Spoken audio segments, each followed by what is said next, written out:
Hello there, my beautiful souls. My name is Hunter, and I am a health, wellness, and ascension coach, helping you rise towards your highest frequency, vibration, and truth, because the universe deserves your very best in every single realm of endeavor. And today's topic of the video, what we'll be talking about, is the importance of having awareness of your thought patterns and your emotions, because they are very important and intertwined. Before we get there, we have a word from our sponsor. Keep in mind, I'm not affiliated with this product. This is me just sharing a product that has given me a lot of value in my gut healing journey. We have the sacred Olipop soda. Now, if you guys have a soda kick and you love the carbonation, you're looking for something that is going to be amazing and vibrant and fulfill for you, this is one of the best products. And what's phenomenal about it, 35 calories, you have 13 grams of carbs, but the fiber is what makes us a superstar. 9 grams of fiber, and then you have all these prebiotic roots such as chicory, Jerusalem artichoke, marshmallow, and a lot of juices in here that are powerful and help feed the probiotics and the bacteria within your gut, so they expand and grow to optimize your gut to a very high standard and capacity. Now, what's amazing, this is fruit punch, a very good flavor, but their flavors, guys, are incredible. They have banana cream. They have a personal favorite, crisp apple, if you're getting your fall pumpkin spice kick on. They have root beer. They have cherry cola. They have a strawberry vanilla cola, and many, many more. I have not listed them all, but check them out, guys. Have a sip. The key is, though, only start with one a day. Start small and then gradually increase as your gut adjusts. So cheers to our health and to our guts.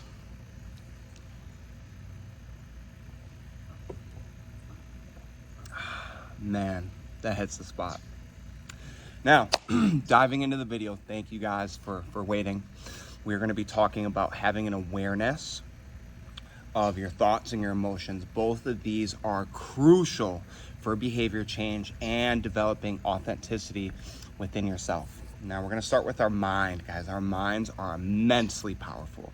One of the most influential characters of behavior change, and a lot of it's underneath the surface. We don't know. These are the habitual thought patterns that we have created that have solidified various beliefs within ourselves. Are your beliefs serving you that I'm strong, vibrant, powerful, confident, and can accomplish things in life, sure of myself? Or are they destructive? Right? I'm not good enough. I'm not worthy enough. I'm worthless. I'm garbage. I'm a piece of shit. I'm not worthy of love. All these start getting solidified. And so the process of breaking that is, one, being aware what is underneath the surface, what is residing deep within your body, and loving it. This is where your capacity to love grows from. It's easy to love when things are great, when it's sunshine and rainbows, when your belief is I'm confident, I'm strong, and you've gotten so many external reflections of that being true and coherent. But how do you show up when it's I'm not good enough, I'm not worthy? And it creates a lot of more painful emotions, right? And it starts creating some actions in your environment, and it's being reflected externally. How do you sit and love that? That is the capacity. And love, guys, is a catalyst for everything. God and love. So if you embrace those two things in your mind and in your emotions, that's how you can begin to transform where you're at. But you have to take full ownership and accountability of where you are truly at. That's the only way you could change. And that revolves, hey, wow, I made mistakes. I've made some errors on my part. Great. I understand that, and I fully love myself despite that. So we talked about more so the unconscious beliefs, but what happens, right, that's 90%. We could start programming thoughts coming in, right? Coming in. And so as we start loving those thought patterns that are present, right? We're not identifying with them anymore. We're not giving them more fuel to solidify. They'll begin to wither and wither and wither. And then we keep putting good stuff in, keep putting good stuff in. To say you felt like you're not good enough. It's like, no, I am perfect. I am radiant. I'm divine. I am fulfilled. I am empowered. I'm alive. And you could go through different identities, right? I am, I feel, I act, I love, I speak, I see, I know. But the key is to incorporate it from a lot of different senses. Really embrace the fullness of it. I will have a protocol down below to really help you solidify that process. And this is creation. This is bringing in. Mirror work is immensely powerful. Looking yourself in the mirror and saying these things.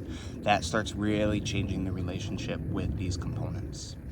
So you have the mind, the unconscious, and then the conscious, right? And how we start creating change in that realm. And then we start going deeper. And this is the emotions, guys. And this is for both men and women. And the key with your emotions is every single one of them is important, honored, and serves a purpose. You have to sit with it. You have to feel it, right? So the other day, to give you an example, I was feeling some sadness. I was feeling some sadness in my heart. And I'm like, okay, let's go into this. And I just breathed. I breathed fully right in my heart. And that's when it released. When that happened, some tears came in my eyes and I just owned the fullness of that emotion. And it was beautiful. It was beautiful. And I recognized where it comes from and the patterns behind it and the attachments that came with it. And so as you start sitting with your emotions, you're going to recognize different relationships to each, right? What's my relationship to anger? What's my relationship to sadness? What's my relationship to happiness? What's my relationship to contentment, joy? What's my relationship like to despair? All of them, right? And they're going to be in different locations in your body, but breathing into them, feeling them, honoring them, loving them, and witnessing them. What are they trying to tell you? What is the lesson behind it?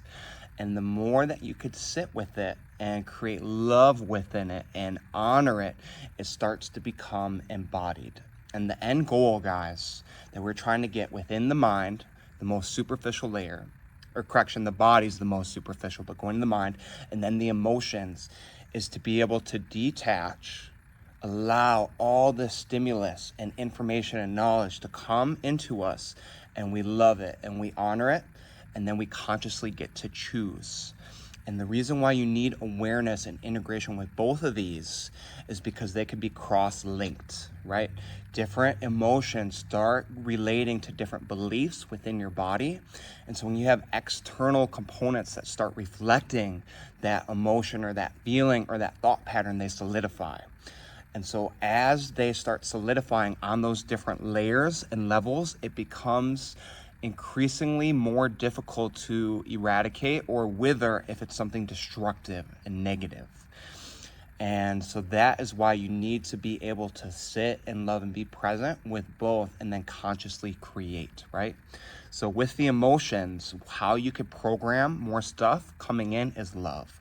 Love of it, cherish it, honor it, and then be able to express it, right? Or transmute it, I like to say. So in the emotional realm, you have repress it, right? You shove it away, you don't experience it. It creates certain states within yourself that you don't want to feel and embrace. So you repress it. And then over time, it keeps building and building. And our bodies, our spirits, our souls are all trying to communicate with us to grow and to evolve and to expand. And so when you repress it, it's going to sit deeper and deeper, and your body will find ways for it to be heard and seen and understood. And it'll keep getting more and more destructive until you honor it, until you listen to it and integrate it with love, right? And I'm going to have a sip here. Man, I just lost my train of thought. Hold on. We're getting good. Emotions, integrated. Oh, the next step is you overly express it, right? So anger comes up and you immediately grab a plate and throw it at the ground. That is destructive as well, because the action behind it could be detrimental. It could be not serving you in a way. So the best way to do it with your emotions and start building that detachment is sitting, breathing into it, right? And you have an aura, and then you transmute that emotion into your aura, and then you get to choose how you act in that moment. So you're still embracing it, you're feeling the fullness of it, you're grounded within yourself, and then you choose how to express it. You're not repressing it, you're not expressing it, you're transmuting it in a very healthy way. And one last caveat with this, right, is the mind, the emotions, they become intertwined and they create these actions, and the actions may or may not be serving you, but it's a journey, guys. You're not going to change these overnight. It takes a lot of repetition. So don't beat yourself up. Just recognize when you made a mistake, and then just say, hey, I still have this inside me. Thank you. I get to see that. I get to feel the fullness of it.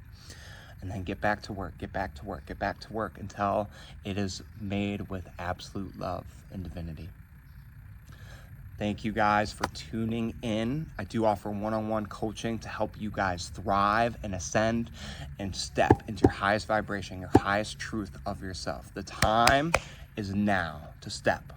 No more playing it small, no more not believing in yourself, and I will give you the rituals, the protocols, the systems, and the accountability for you to excel. Always choose your light and empowerment. Blessings.